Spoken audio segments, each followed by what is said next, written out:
everyone, welcome back to our series on learning Go programming from Sketch. I'm ChamiViews and today we are diving into the fascinating world of string formatting in Go. This is an essential skill that will make your Go programs more readable and user-friendly, right? So let's get started. First, I will create a struct called point, type, point and struct name is pointer, struct, like in this, right?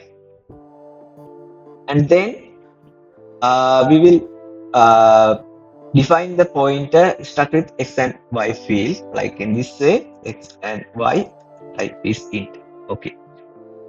And then let's create an instance of point, like in this way. I will create a variable called p,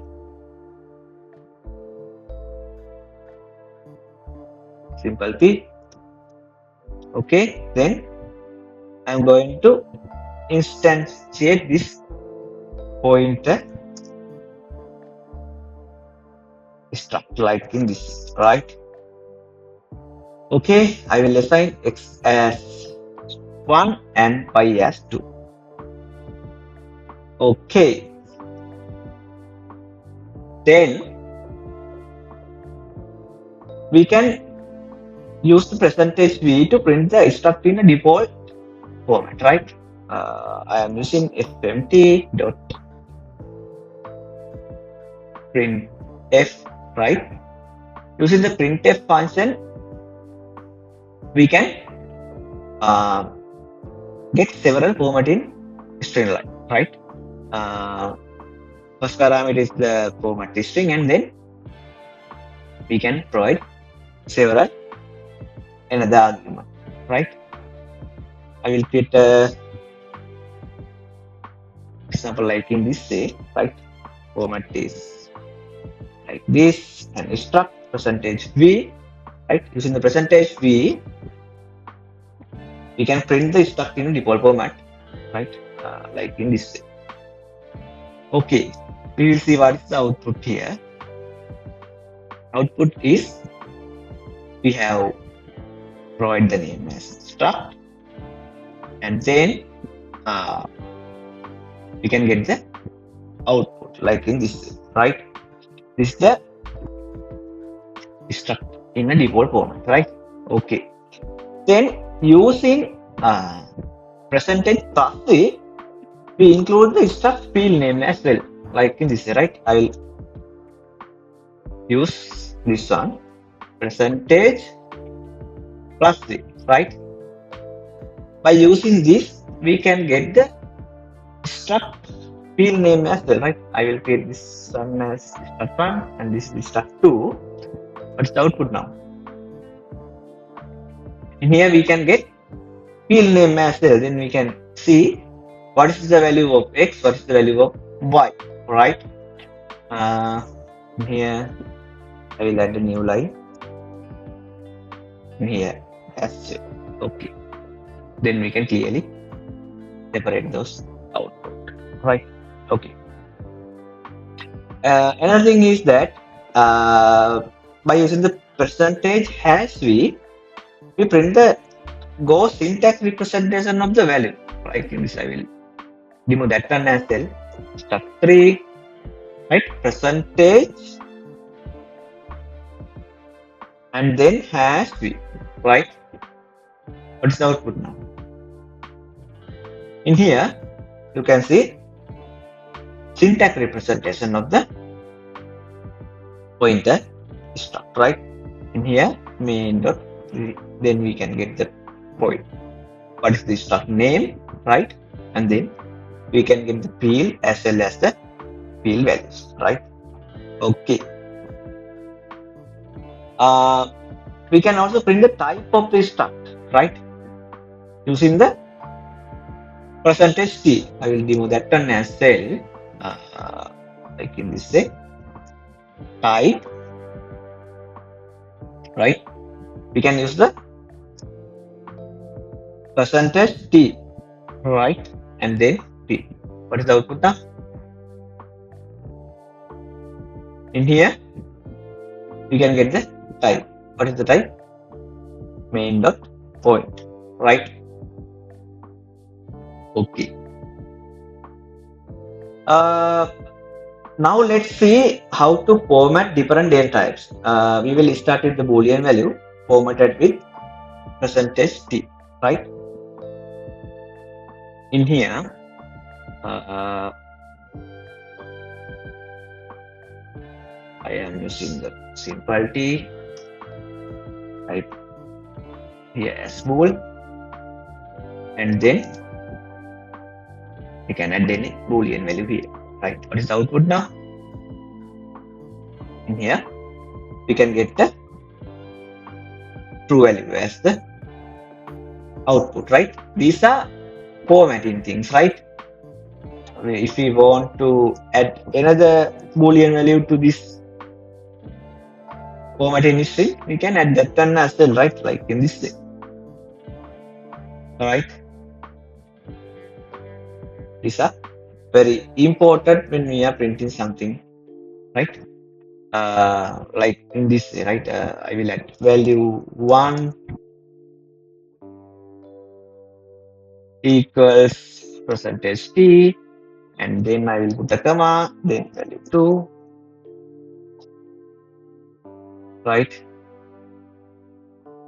Like in this way, we can format our string, right? Here you can get the output, right? And then this is a boolean now. Then if we want to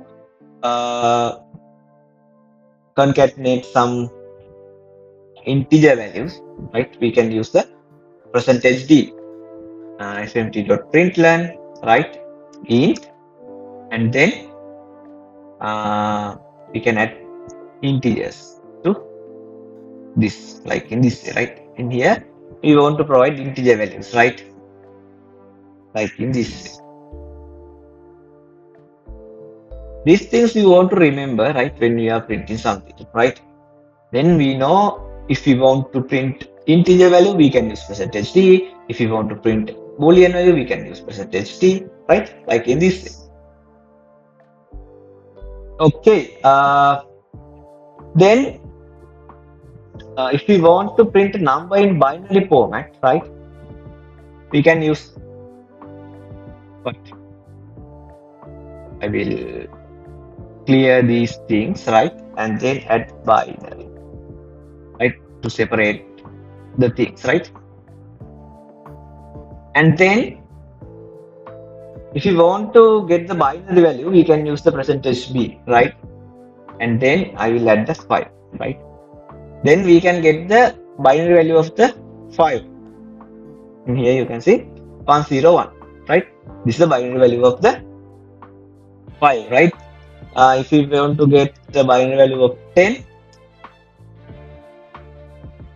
we can get that one as well, right? Like in this way. And here you can see binary value of 5 is 101 and binary value of 10 is 1010, right? Okay. We can add any string here, right? Binary value of 5 is, right? We can like put like in this, right? And also binary value of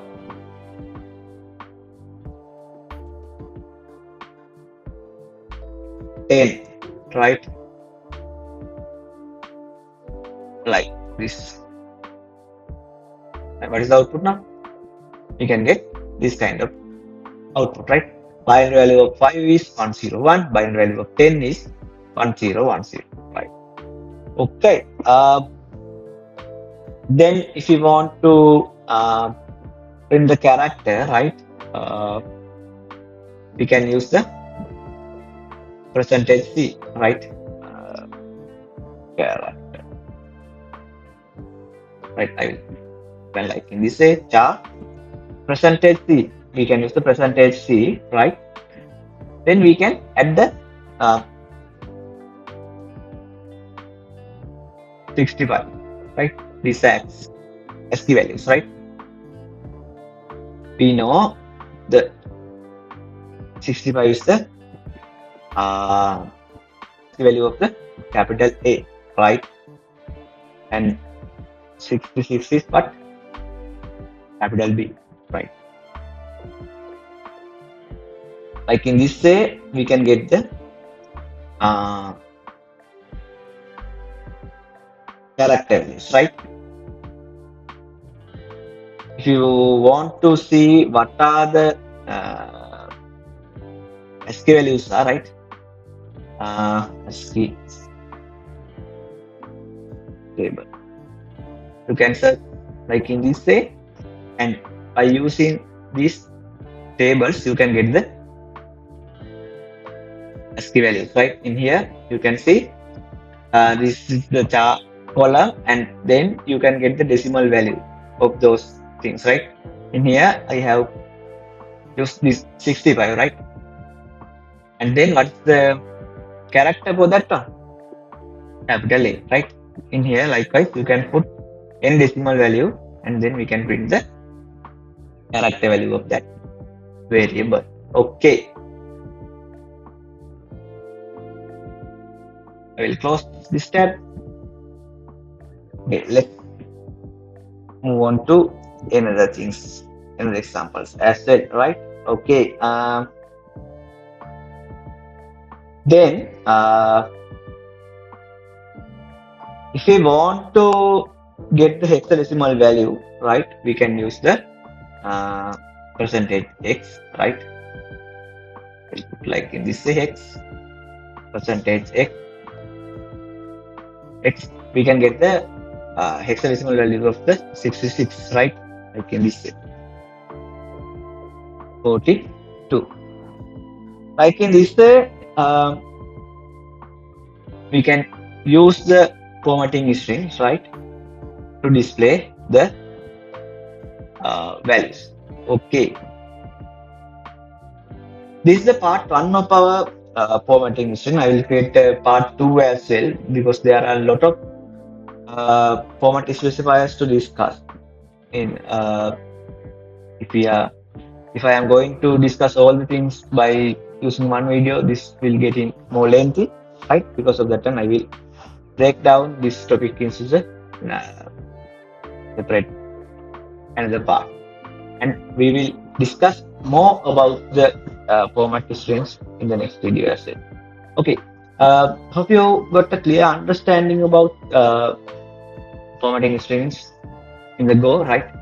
If you have any concerns or questions, you can put those things in our comment section.